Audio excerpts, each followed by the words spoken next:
The theme of this conference is Government at Your Service, which was picked up on the speech that I gave to a gathering that you held at the end of last year.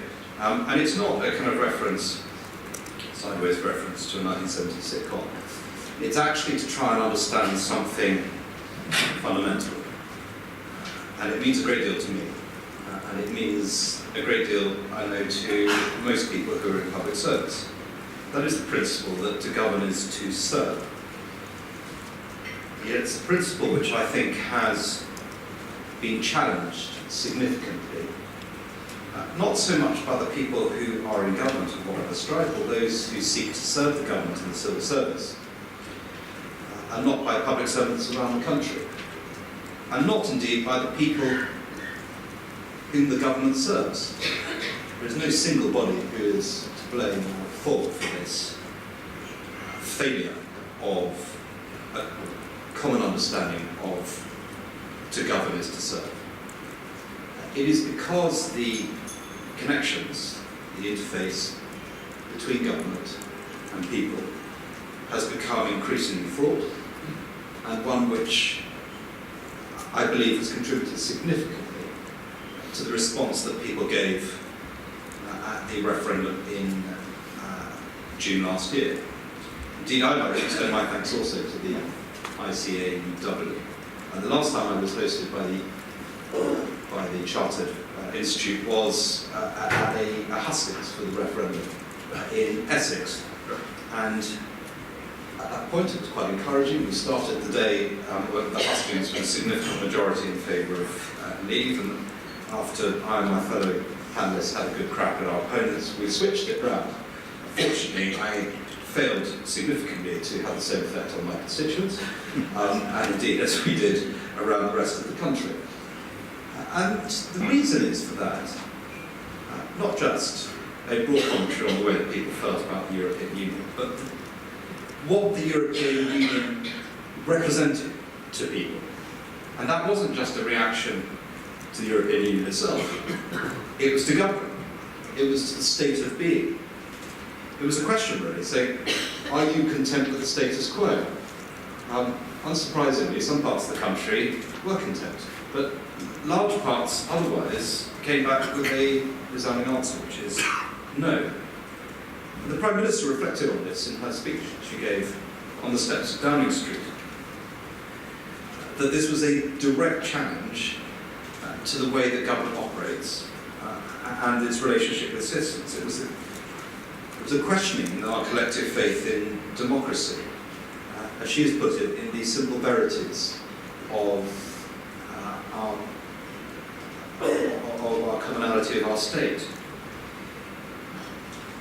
And she has put it at the front of her mission to restore trust in the way that government works with people and with the public, so that we can actually build a country where everyone believes that they have a stake and that government is responsive to their concerns and needs. Now, some Prime Ministers in the past have said some of that. But none of us have been faced with that direct challenge that we had on the 23rd of June. And I don't believe anyone has put it front and centre of their mission for government in the way that this Prime Minister has. And I don't need to tell you, and I know that many people that I meet when I knock on doorsteps, even though they might not agree with the policies of the government, what is universally felt is that the Prime Minister clearly has a profound commitment to public service. And I hope what we will do in the next few years is demonstrate how that commitment and that leadership is changing the way that government works and operates. And I hope today to be able to give you some practical and real examples of how we are going to make that change. And you talk, Andrew, about efficiency a lot before. Efficiency is a dry word. I know that you understand this, and everyone in this room understands it. I've seen David Dalton walking in. Here's a man who understands about efficiency in his hospital, Salford Royal. But efficiency is not why it's important to David in and of itself. I know that the accountants in this place, many of them are passionate people, and they're passionate about their job, not because they want to change the numbers at the bottom of the balance sheet, it's because what money allows you to do if you spend it wisely. If you create efficiency at central government, or in the way that you run a hospital, or in whatever activity you are doing, you have more money to spend on the things that matter to people who have that relationship with government. But that sense of efficiency is not just about the release of cash, cashable savings. You're going to hear some of that from Jane Cunliffe later today. It's also about the way that government itself operates and the efficiency with which it responds to people's concerns. And I believe we really have made significant achievements in the last few years. You know, Andrew, I mean, in your 15 years as an organisation and your time as director, and when we started on this journey back in 2010, the Today programme would always say, everyone says you're going to cut red tape, everyone says that they're going to cut the number of civil servants and they're going to increase the efficiency of government X, Y, Z, and they never really do it, it's all fake. They do not ask that question anymore, because the changes that we have made over the last 6 years are demonstrably profound and are making a difference to the way that government works. The civil service is now smaller than at any time since the Second World War. And yet, by a whole number of measures, we have improved the productivity of the civil service. And the measure actually that interests me most in this context is that the overall satisfaction of civil servants is now at an all-time high. They are enjoying their jobs and feeling like they are contributing more than when they were significantly a larger organisation.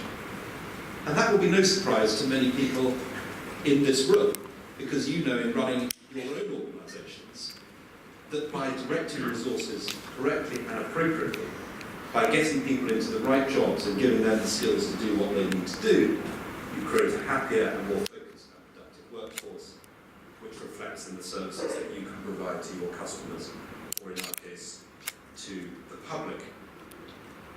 And what are those things that we have done over the last 6 years? It isn't just simply a reduction in headcount. It's been a very carefully managed process, which has seen, amongst other things, a radical reduction in the number of non-departmental government bodies, focusing their important work and making sure it is more collaborative and joined up. It has been the foundation of the Government Digital Service, and I'm delighted that its first Director General, and that demonstrates the importance we attach to the Government Digital Service, is sitting here today, Kevin Cunnington. And I will come on in a moment to talk about the work that he has been doing. And the digital transformation which GDS has achieved over the last 6 years, not only in the savings that it has released, I'll speak about that in a second, but the worldwide renown that the GDS has achieved in changing the interface between public and people and government on the internet. The reductions that we have made in government property, reducing over 100 properties in central London to what we aspire to be 20 separate properties in the next few decades. And all of that coming together to achieve real savings in excess of £50 billion since 2010. Money that we have been able to inject into public services, which is why public satisfaction with public services has remained consistent, despite the fact that we have been living through the longest period of fiscal restraint in modern times. But that is not enough. It is merely the foundation of what we wish to achieve. And clearly, as I've reflected on, it was not sufficient to change people's minds about how government operated back in 2016. So we need to do more. We have to think actually profoundly about the way that public service reflects in what it actually means to individual citizens. And it's a question that transcends the professionalism and dedication of the thousands of committed civil servants that I have the privilege of working with every day. And I wish to make this absolutely clear at the beginning of this speech. It is remarkable, and most people here who work with civil servants will know this, how people come into work every day with a quiet commitment to public service in the way that our civil servants do. It is something of which we should be profoundly proud in this country. My frustration is that we are not able to release that public service in the way that it should be. Indeed, the opaque interface that exists between public servants and people is as much a frustration for public servants as it is for the people who see those public servants as a result of that interface as mere bureaucrats.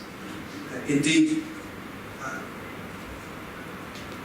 I feel that the changes that we need to make are not only important for the people we serve, but for the people who seek to serve.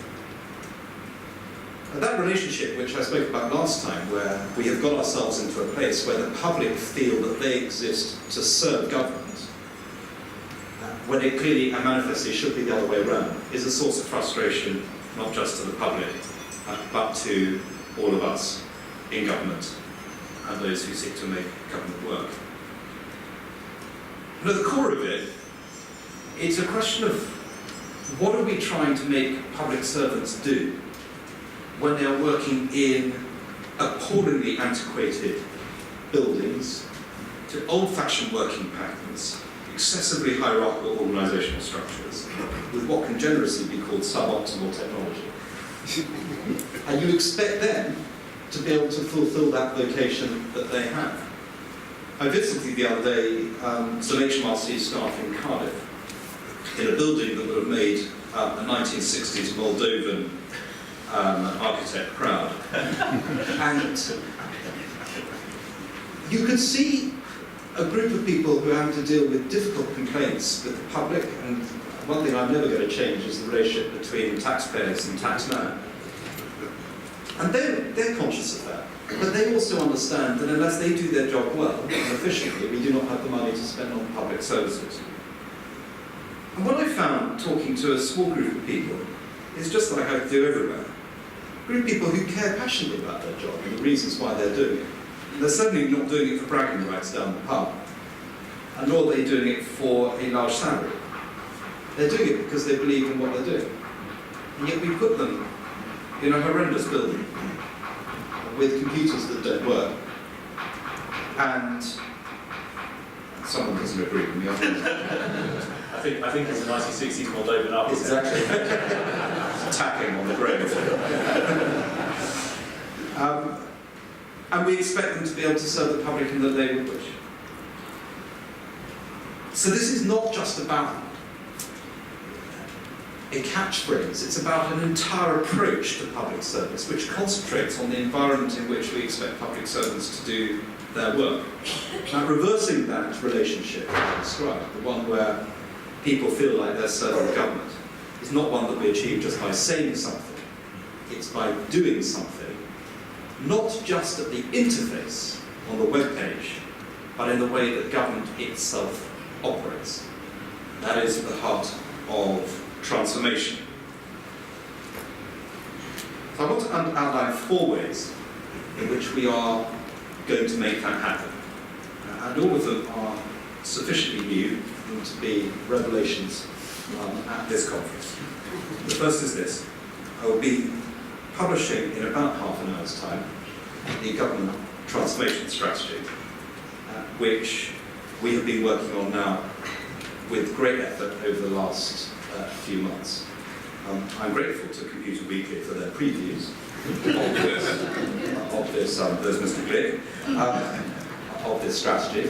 It is even better, Brian, since you kindly gave some sneak idea of what was going to happen.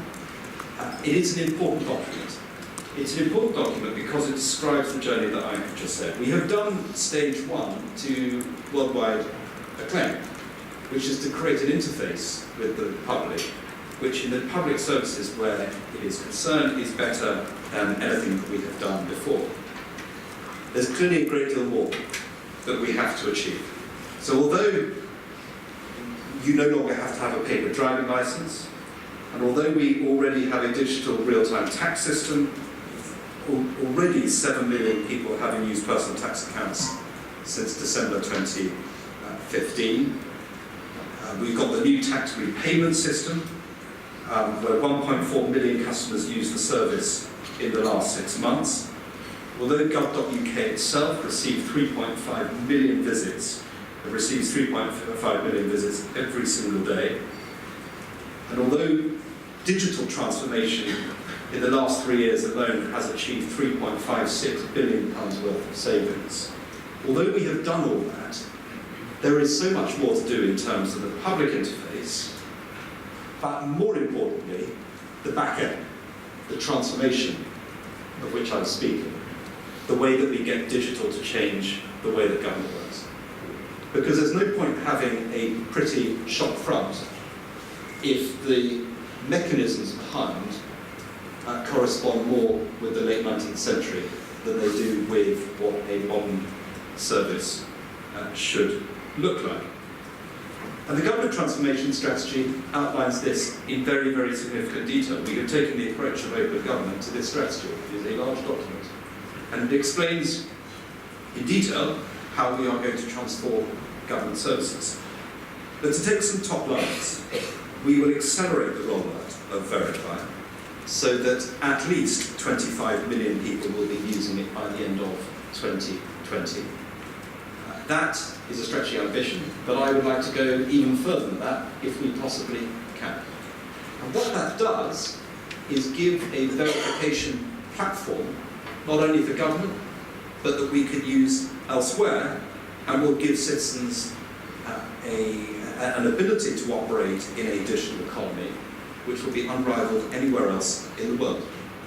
You will read the detail of that in the strategy, and I will be pleased to announce future news about Verify in due course. We also plan to digitise the passport service entirely, so that people will be able to apply online without the requirement of paper copies, and reduces the likelihood of errors. That will certainly help me. I'm one of those people who's been caught finding out the day before that my passport didn't work.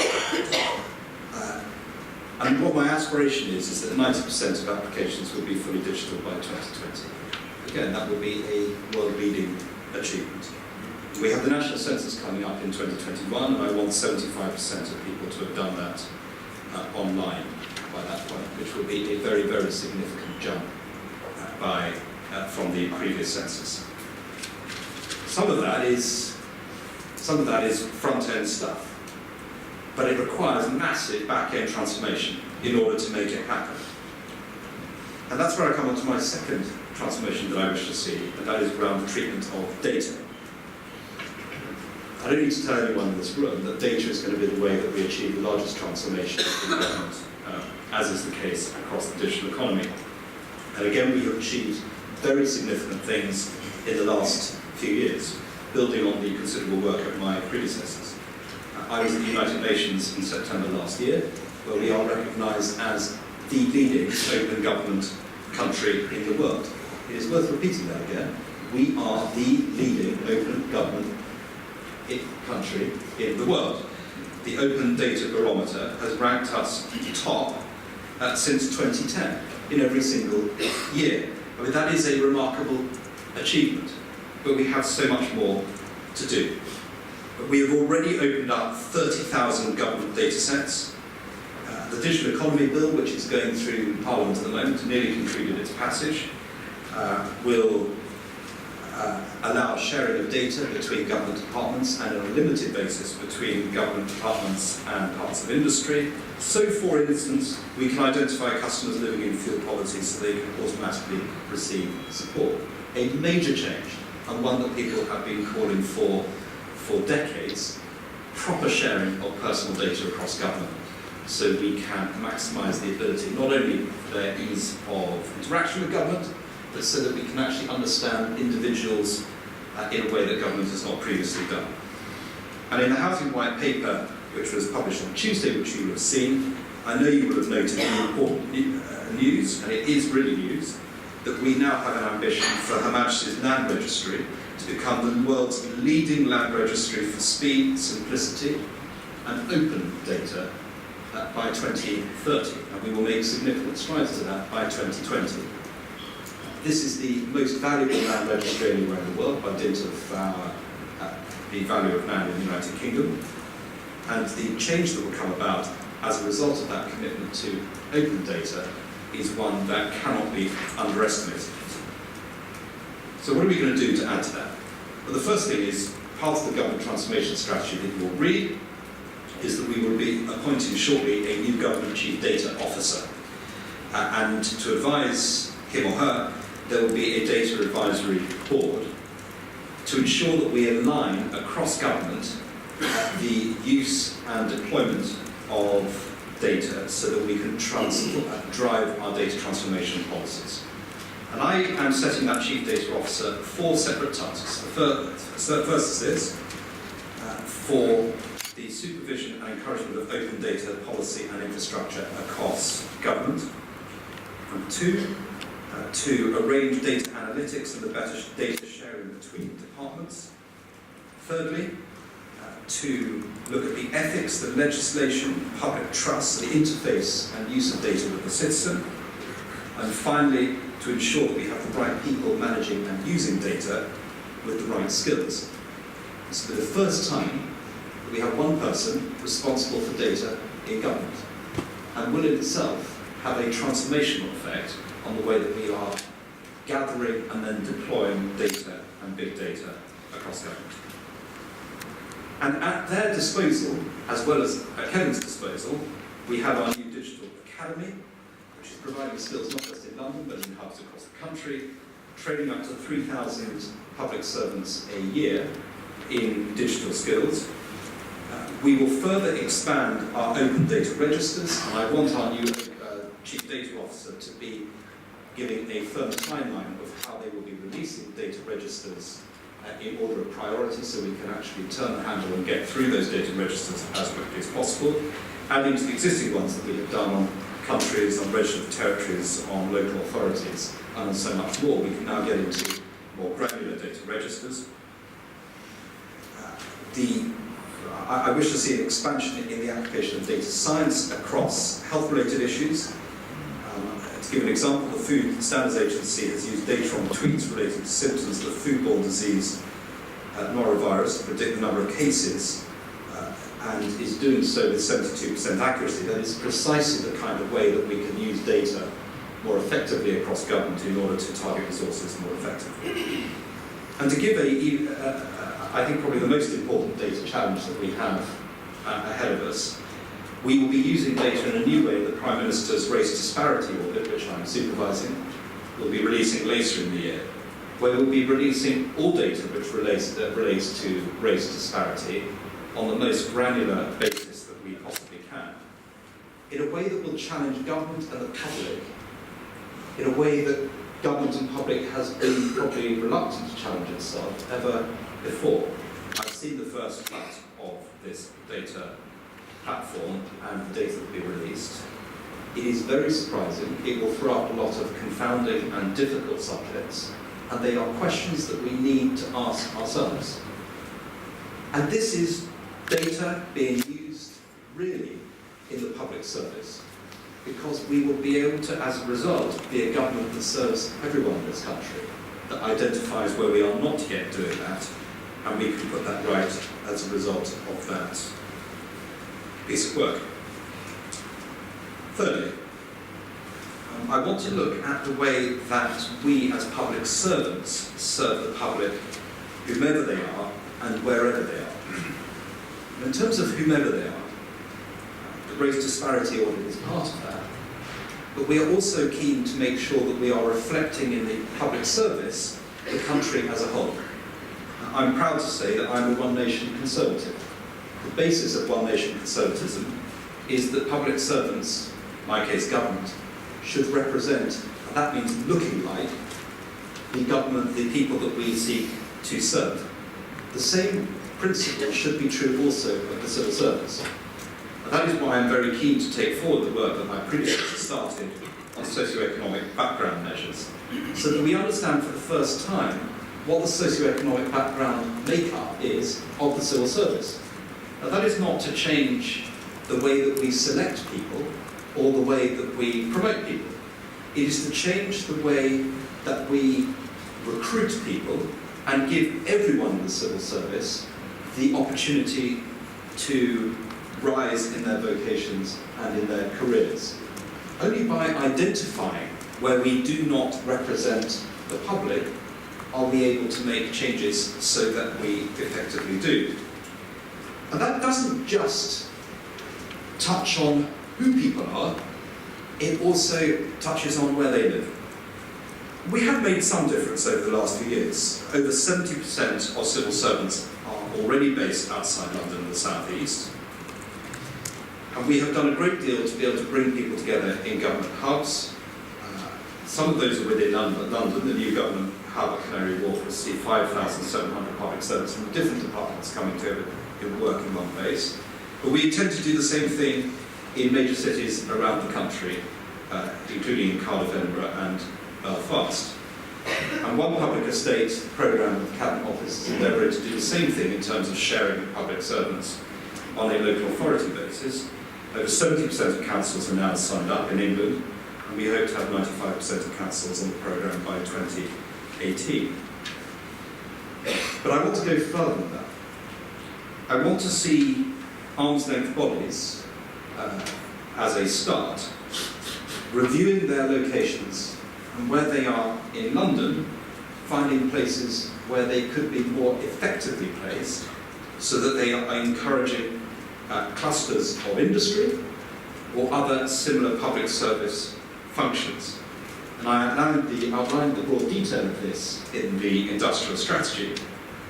But I would like to say here and make clear that my purpose is to do this not just to move buildings around, but to see senior civil service representation, not just a broad representation, but senior civil service representation outside London in our major cities around the country.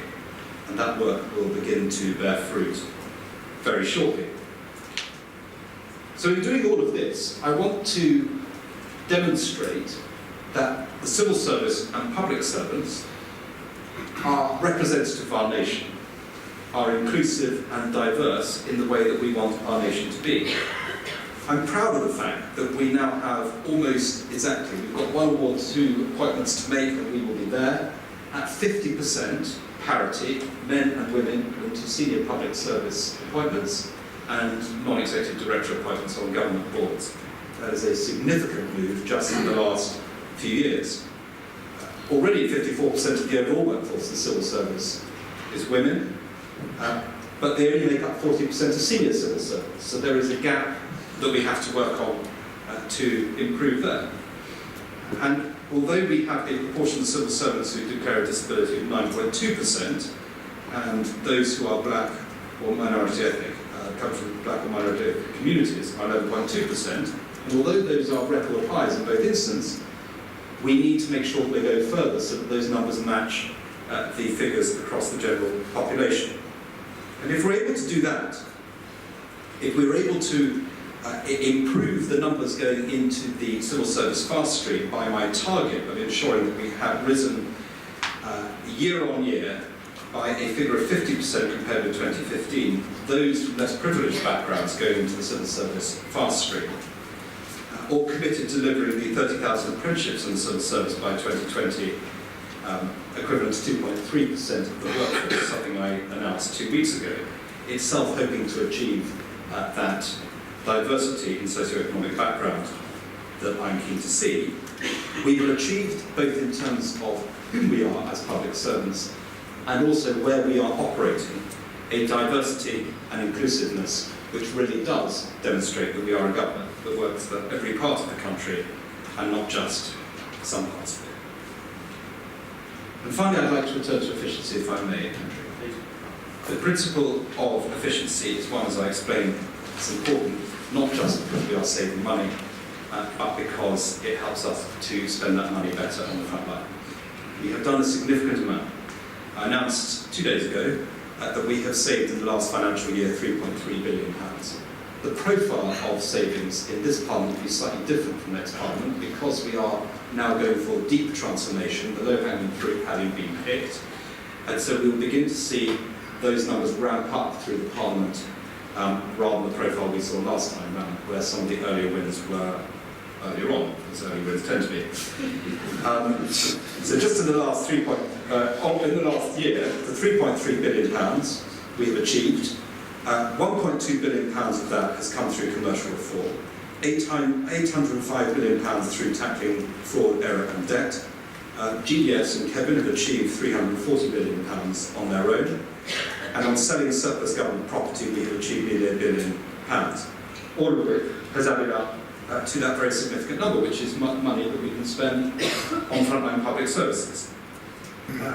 And what I'd just like to touch on quickly is about property, because this really has made a significant difference. The Crown Commercial Services, helping central government and local authorities and health trusts and schools and charities and colleges and universities look at their procurement within properties, have achieved just in the last year £521 million of savings on property-related procurement. And since 2010, we have achieved over £1 billion in terms of the government estate as a whole, but just in the last year, we have seen the estate reduced by 300,000 square metres at 7 Wembley stadiums, for those of you who are interested. The vacant space in the central estate has reduced by over a third. I mean, it does make you wonder where we came from. It is remarkable we did that in 1 year. And we've made running cost savings of £176 billion, a reduction of 7% in 1 year alone. And we've also achieved the £1 billion in capital receipts that we had hoped to have done. Now, you will have seen these announced some years ago in terms of the sale of Hamilton Arch and the old War Office. We got the money in last year, and that adds up to £1 billion. It's £1 billion towards our £5 billion we hope to achieve in receipts by 2020. What are we going to do next? Overall, we have promised our manifesto to achieve savings across government of £15 to £20 billion by 2019-2020. We are going to start this year the efficiency review, which I am undertaking with the Chief Secretary of the Treasury. That will achieve a further £3.5 billion in addition to the spending review figures announced in 2015. It will be driven in large part by the better use of central functions across government, something that we also began in 2010. But also by having a further go at fraud, error and debt, and that will be led particularly by my outstanding colleague Chris Skipwell, the Minister for the Constitution. And we'll be making further savings in property, the reduction of 800 buildings in the government estate as it currently stands down to 200 by 2023, generating overall savings of £2.24 billion in the 10 years from the beginning of that programme, from 2013 to 2023. And further savings that we are going to make as a result of the government digital transformation strategy, which Kevin will no doubt talk about later. So to reiterate a point, this is not just savings for savings' sake, nor is this transformation for transformation's sake. This is to change the nature of government so that we are serving the public whom we seek to serve and whom they desperately want to feel served by. If we can do that over the next few years, this will not be a mere accounting exercise. This will not be something just to provide an easier way of getting a passport or a driving license or to apply for a tax refund. This will not be just a way of managing hospitals better or the interface between health and social care. This will not be just a way of ensuring that we can remove disparities between people of different racial backgrounds around the country. This will not be just a way of ensuring that we provide better opportunities to people from less privileged backgrounds. All of those, in ascending order, are of enormous importance. It will be to do something which is of supreme importance to all of us, which is to restore faith in our democracy, which will soon be 90 years old, if you take it from the point at which women got equality of the vote. Wouldn't it be good if we could enter our second century as a modern democracy with a faith in our democratic institutions, most importantly in the government which people elect, the service that that government provides, so that people really can say, unprompted, that they feel that to govern is to serve. Thank you very much.